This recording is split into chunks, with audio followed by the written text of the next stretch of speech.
Our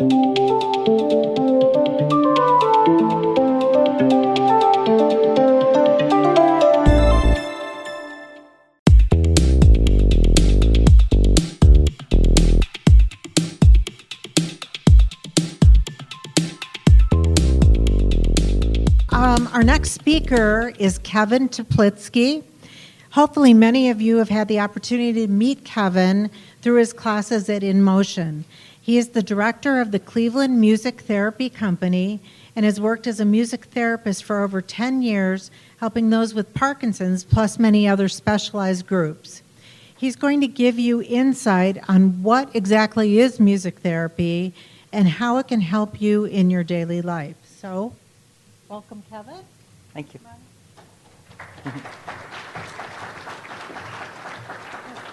Perfect. Thank you. Well, hello, everyone. Thank you so much for coming today, and thank you to everyone for putting this all together. I'm going to try and get through a lot, because as Dr. Sheikh was giving his wonderful presentation, I'm just jotting down notes, being like, I want to talk about that too. I want to add to that. So, as mentioned, my name is Kevin Teplitzky. I am a board certified and now licensed music therapist in the state of Ohio. And I have my own practice called the Cleveland Music Therapy Company. And I'm currently the music therapist at In Motion. Thank you. So a little bit about me really quick. I have my undergraduate from Ohio University in music therapy, my internship out in Chicago at the Institute for Therapy Through the Arts. I worked at the Music Settlement for about 8 years, working mostly with children with autism, a little bit of at-risk youth, and then COVID happened, and then I became a plumber, and it was not fun. But it allowed me to open up my own private practice, and things have really taken off. And one of the best things that has come from my private practice is working in the Parkinson's community and the classes that I have at In Motion. So what I'm going to talk about is a lot of what I do at In Motion, but is not necessarily specific to In Motion, just all about music and Parkinson's in general. So for those of you that don't know, music therapy is the clinical and evidence-based use of music interventions to accomplish individualized goals within a therapeutic relationship by a credentialed professional who has completed an approved music therapy program.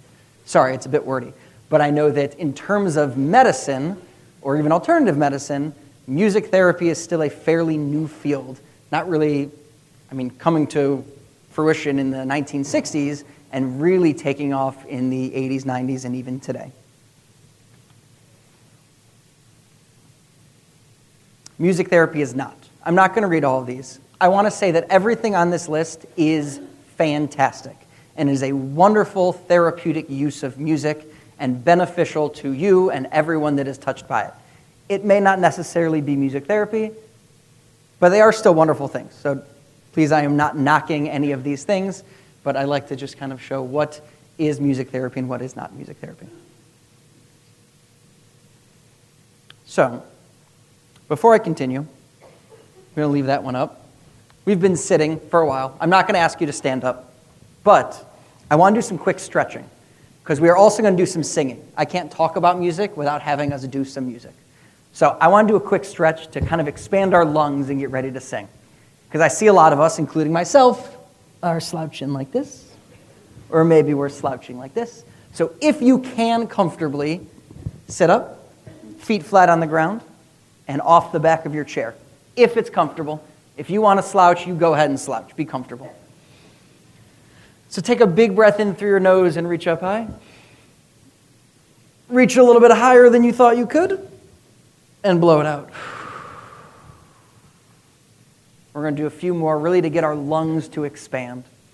Big breath in through your nose, reach up high. And this time, as you exhale, lean over to your right, feeling a stretch on that long side. Inhale to the middle, and exhale to the left. Inhale to the middle, and exhale, hugging a big ball, stretching across your back. And last time, inhale through your nose up high, reach higher than you thought you could, and blow it out. So that's a stretch, a shortened version of a stretch I like to do before I sing. Helps us take in a little more air into our lungs. Oh, that's me. All right. So I want to touch really quick on neurologic music therapy. Neurologic music therapy is a separate certification on top of music therapy, specifically on how our brains respond to music. It's all run by this one unbelievable researcher named Dr. Tout. I was certified as a neurologic music therapist. When I left the field for a little bit, I let my certification lapse, and I'm not currently a certified neurologic music therapist, but I still want to talk about them. They are such an unbelievable force in research for music and the brain.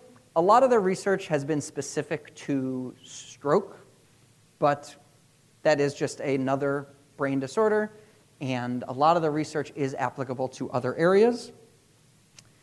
One thing I want to talk about with neurologic music therapy is it really relies on the idea of entrainment. And entrainment is your brain's natural wanting to sync up to a rhythm. So as we've showed videos of the walking, the gait training with music, neurologic music therapy has done a lot of research on gait training to music and how that rhythm and our brain wanting to sync up to rhythm is going to help us make those motor movements happen when our brain tells our legs to make it happen. When sometimes there's a disconnect between those two systems, rhythm can help make that happen.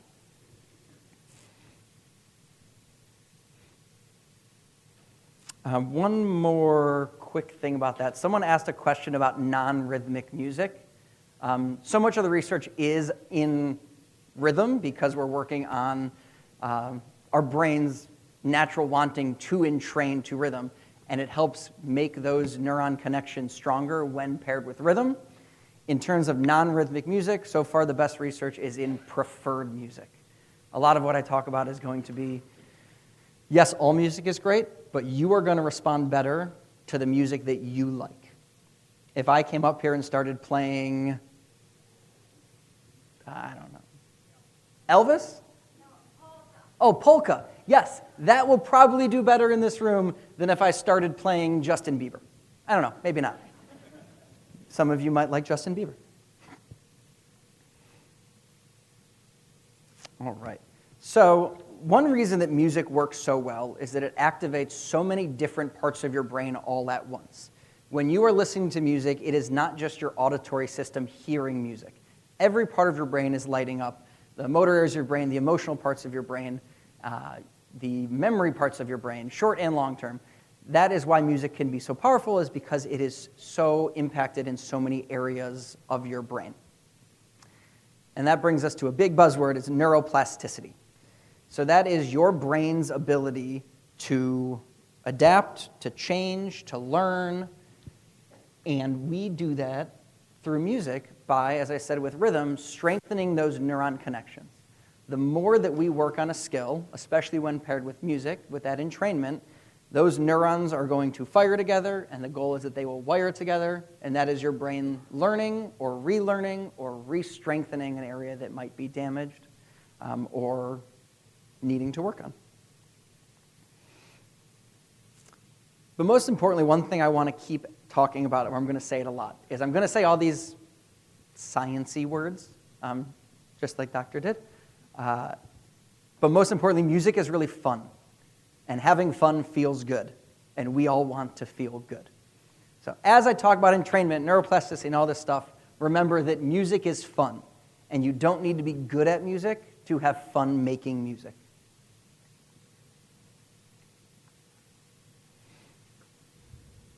All right. So now, before I talk about singing, I think we should do some singing. And before we sing a song, so far we warmed up our bodies. Now we need to warm up our voices. And I know that when I say we're going to sing, at least half of you are thinking right now, I do not sing, I cannot sing, I'm not going to sing. But I guarantee you that no one at your table is going to judge you for singing poorly. because they're probably going to sing just as poorly.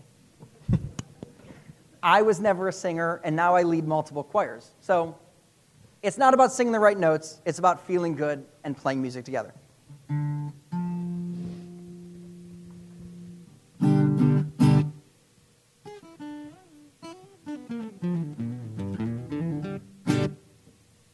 As high as I can go. Thank you. All right, so we're going to do a little vocal warm-up. This is the pattern we're going to sing. Hopefully you can hear it. And we're going to go all the way up through the whole chromatic scale. We're going to sing the sounds ah, oo. And when you do it, I want you to open up your mouth as big as you comfortably can. Really exaggerate it.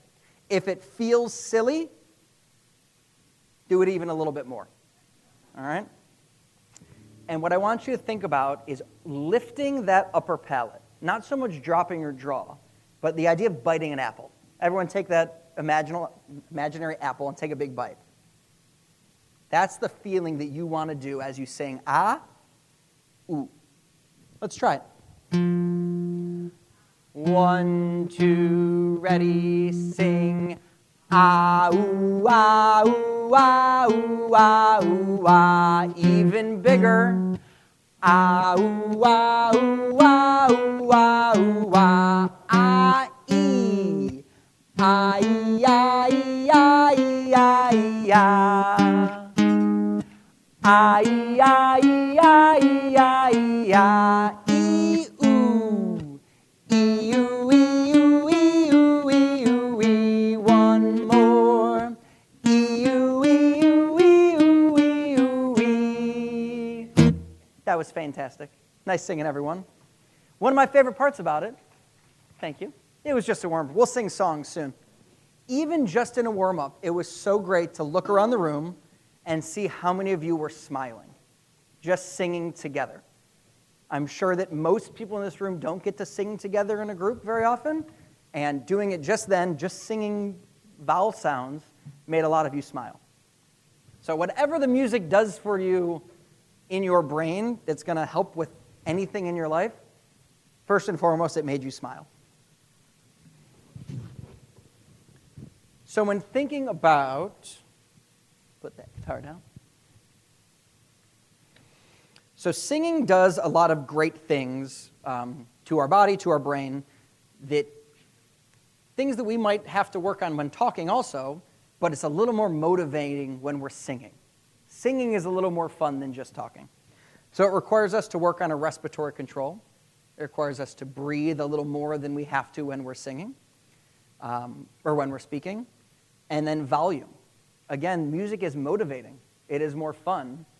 You will sing, or you will be encouraged and motivated to sing louder than you talk, especially when in a group, when everyone else around you is singing too. I have found that, at least in my choirs, the people who thought they were going to hide behind the rest of the group are now singing louder than they would have before, because singing is so much fun. And then swallowing. There was the choir from Iowa that you saw a video of. I actually am aware of that choir. They work with a music therapist and a kinesiologist as well. And they are studying, and they have found that the same muscles we use to sing, specifically when opening our palate, really big like that, those are the same muscles we use to swallow, which we know in Parkinson's, swallowing can be a very important topic. Singing can help strengthen those muscles and maintain those muscles to help you swallow more regularly and more comfortably. So in my choirs, and I will encourage you, when you sing in the car, sing in the shower, sing anywhere, open up your mouth way more than you thought you were before. If you've ever seen an opera singer, their mouths are huge because it helps with intonation, helps with tuning, helps with musical things. But now we also know it's not just the musical benefits, it's also going to help some muscles inside there as well, help us swallow. When we are singing, we're also accessing parts of our memory. Whether we're reading the music or singing some of it from memory, we are working our brains, we are remembering those lyrics, and it is so interesting to see people remember lyrics of songs they haven't heard in 30 years. I know that's something fun for me when I hear a song and I happen to know every word of it. And I'm like, I've never heard this song. How do I know so many words to Air Supply? It's because my mom listened to it when I was like 2, and now I know every word still. So music is stored in so many areas of our brain, in the memory areas, but also all these other systems of our brain that our memory can access even if one part is damaged. Next up is confidence. Singing feels good. I'm going to keep saying that. Singing is fun and it feels good. And whether or not you sing well, I don't think anyone in here is trying to win a Grammy this year. Other than me, I'm trying. But it feels good to sing around people and to be with your friends and people in your community, and it builds your confidence to sing. And that leads to social interaction, singing in your community, being with people like yourselves, making music together. That feels good. And as we know through the journey of any condition, and of course Parkinson's, being in this room with other people like yourselves, it feels good to know that there's other people. And to be able to make music with those people is fantastic as well. So let's sing another song. I would like to sing a song that I think everyone knows. This song is, if you're in any of my choirs, you know we've been singing it a lot. So hopefully everyone knows this song. I want to sing Take Me Out to the Ball Game. I want you to focus on, heard some claps. I want you to focus on breathing. Take in way more air than you think you need every chance you get. I want you to focus on opening. I accidentally pressed a metronome. We're not going to use a metronome. I want you to focus on singing loud, singing louder than you think you can talk. And I want you to focus on articulation. This song has really sharp consonants. It's not take me out to the ball game. And then, when we get to root for the, thank you, Guardians, yell out whichever team you want. Hopefully it's Guardians. Any Guardians fans? Any Yankees fans? Good. I was going to say, get out. All right.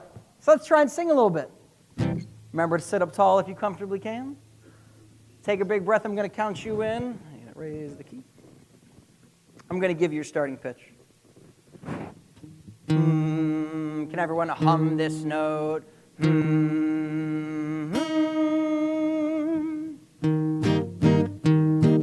Ready, sing, take me out to the, take me out with the crowd, buy me some, I don't care if I, let me root for the Guardians. If they don't win, it's a shame, for it's 1, 3 strikes, you're out at the.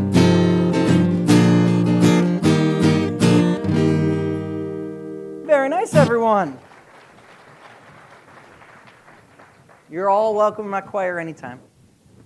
So, I heard you all really nice and clear. None of you have the lyrics in front of you. I'm the only one that has them. And I saw almost every person in here singing and smiling. And a lot of people were rocking side to side. Anyone notice that?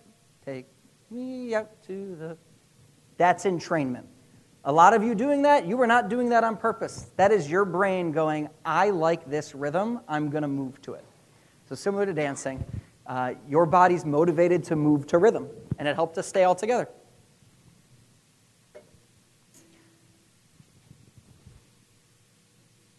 So whether or not you sing in any organized group, there are definitely benefits to singing with other people. I encourage you to find a choir in your community. I lead a choir for people with Parkinson's at In Motion. But at the very least, I encourage you to sing every chance you get and never be discouraged by your voice. You are not competing to sing. You're just singing to feel good. So always sing.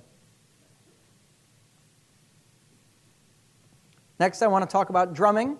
I was first a drummer before anything else, and I'll play like 40 instruments, but number 1 was drum set. I lead a hand drumming group, and drumming is a great way to enhance the connection between our motor and auditory systems to help improve motor timing, motor planning, and coordination. Again, with that entrainment, when we play to a rhythm, it helps make that connection between our brain telling our hand what to do. It's going to happen more consistently, with practice, of course, when it's to a rhythm. That is our entrainment. So, another great thing with drumming, it really addresses our divided attention and our dual tasking when we are drumming and maybe drumming and singing, and maybe we're drumming, but that person's drumming something slightly different than what we're drumming. And mind you, it takes practice, but it's a really great brain exercise to drum. There's some great research on drumming just making your brain stronger, making your brain faster, and making you just overall smarter. There is some preliminary research in drumming and reducing tremors. More research is definitely needed, but it is trending in a great direction. That active music making, specifically drumming, tremors will reduce while drumming. So, I want to do some drumming.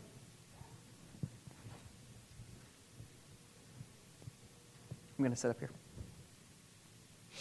All right. So, anyone play drum set?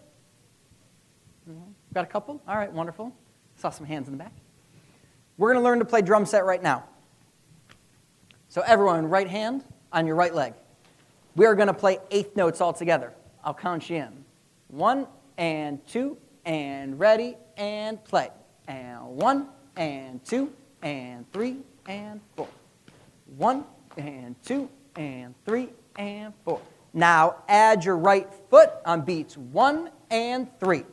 1 and 2 and 3 and 4 and 1 and 2. Good.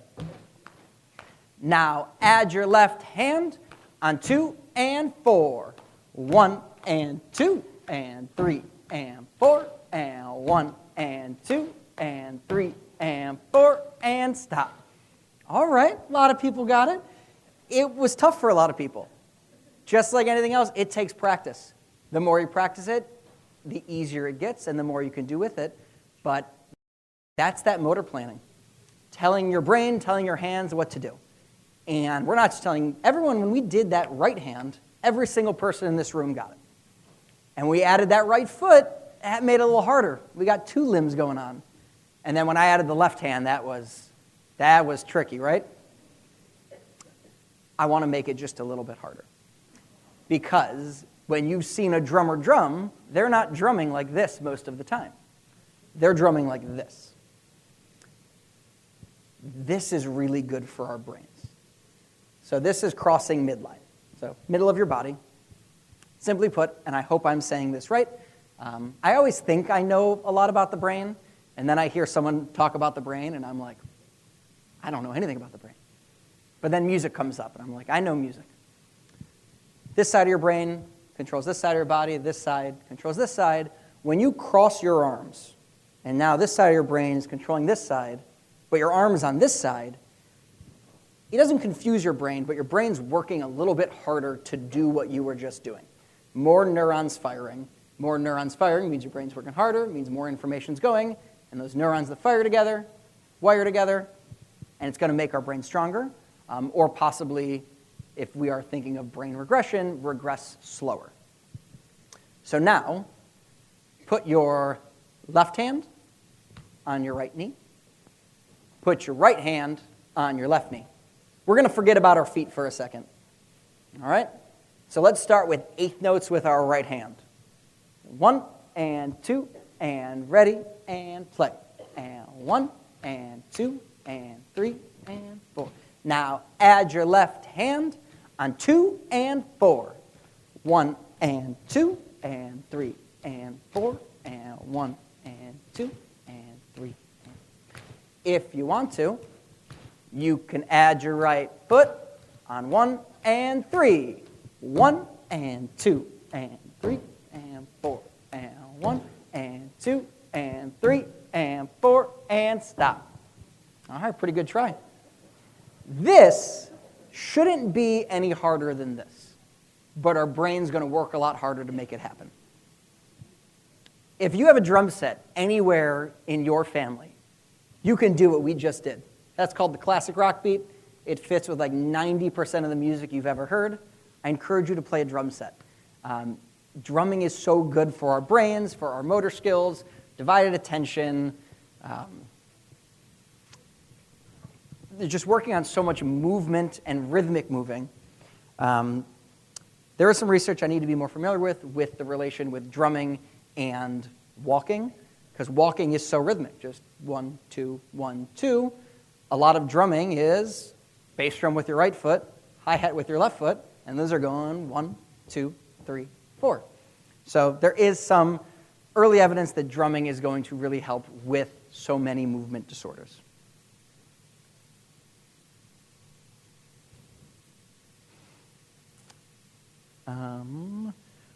Really quickly, I want to talk about this one instrument. I'm not going to talk about it very long, but it is one of my favorite instruments ever.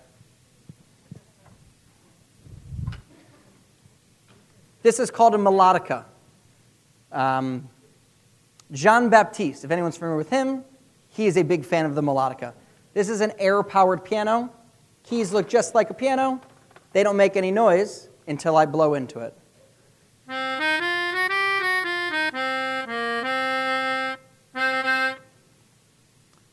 What I love about this instrument is it requires me to work on my breath support.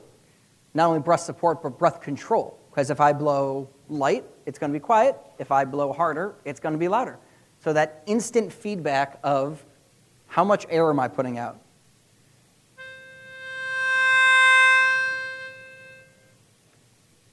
I also have to use my fingers. So I'm working on my fine motor skills. I might also be learning to read music and all the cognitive benefits that come from reading music, and then reading music while using my fingers, while blowing, and all this divided attention. So this is something I'm really promoting now that I think is so wonderful for so many people, is learning the melodica. If you've ever played piano in your life, it's just a piano. You might already know how to play a couple tunes on it. But pairing it with having to blow into it is such a wonderful way to maybe address Parkinson's symptoms in a fun way. This is a lot more fun than, in my opinion, any other respiratory therapy. Is it as effective? We don't know yet. We're just started learning. But I think this is a really fun way to work on your breath, your fine motor skills, and again, playing music with other people.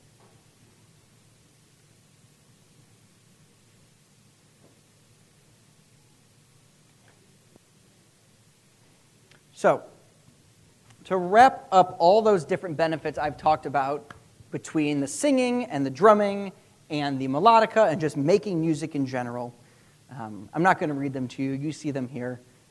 My favorite are just the general quality of life. Again, music is fun. It is fun to make music with other people, to connect with other people, to share songs. I have learned so much more about music and so many new artists and songs the more people that I meet and that I play with. And you know, if you've played music with me, now you know about Billy Strings. I couldn't get in front of a room and not talk about Billy Strings. Music is fun, it's motivating, and it's engaging, and it's a wonderful way to address not just your symptoms, but just your quality of life in a fun and approachable way. I'd like to open the floor to questions, too, if anyone has any.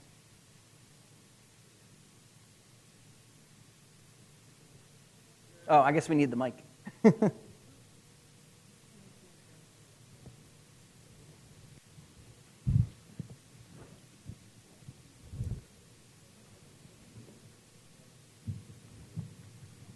So while we're opening it up for questions, this is also our break time, which has been sponsored by Amneal. So lunch is going to be served after 12, but we're going to take this next 15 minutes if you would like to take a break and go back out to the vendors, or if you'd like to stay for the questions. And Kevin is going to be around for a while to answer questions as well. So just so we can stay on schedule since the band is coming. Yep. Okay, there's a first question. Just a practical question. What kind of money are you looking at spending to get a melodica? So I know that So the melodica I showed you is Hohner.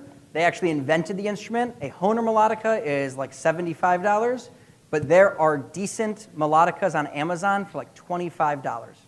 It is an affordable, approachable instrument.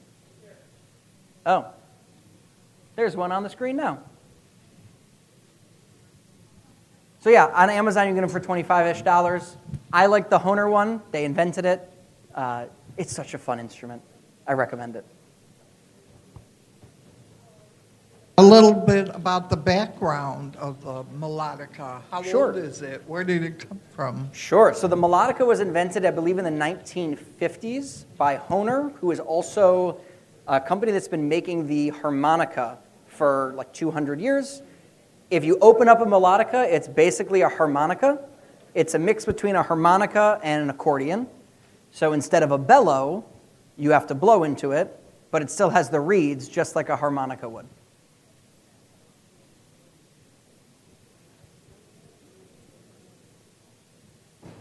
Anyone else? I know there's a few over there.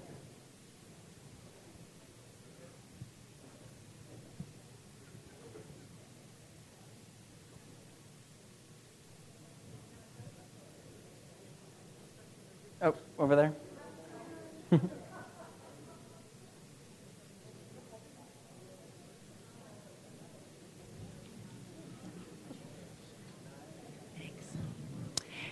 Did I hear you say that neurons develop more when activity is paired with music?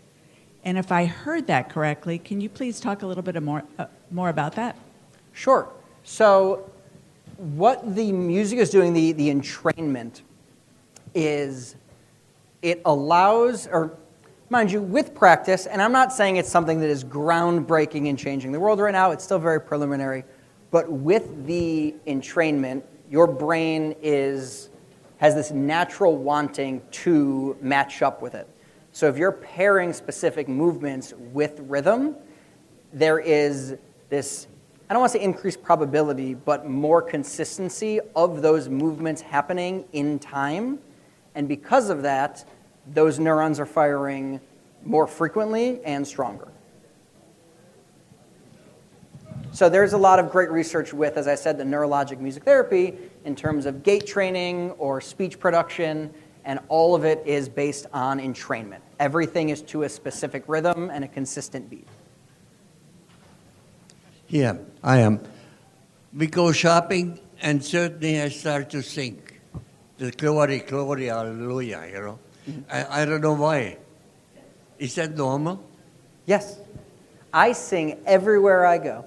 And my wife says, "Hey," but I don't know why it comes. Yeah. So You know. you just love to sing. And I would encourage you to sing. I'm that person who walks around the grocery store singing. I would encourage you to always sing. Okay, now a little bit. Zwei schneeweiße Tauben fliegen hoch in die Höhe und die Bussel sind geflogen beim Fenster hinaus. Komm heraus, mein Liebstindl, komm heraus, mein Liebstindl, ich hab dir was gebracht. Geh, steh nach Haus, such dir zum Schlafen eine andere aus. Thank you. Let's give him a round of applause. Thank you. Wonderful. Well, thank you, everyone. I will be wandering around. I'd love to talk to you if you want to know more. Thank you very much.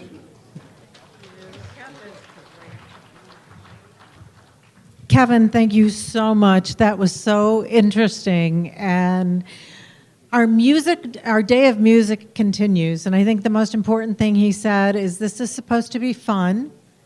And music is just, it's memories for everyone. So we want to encourage you to have fun with today.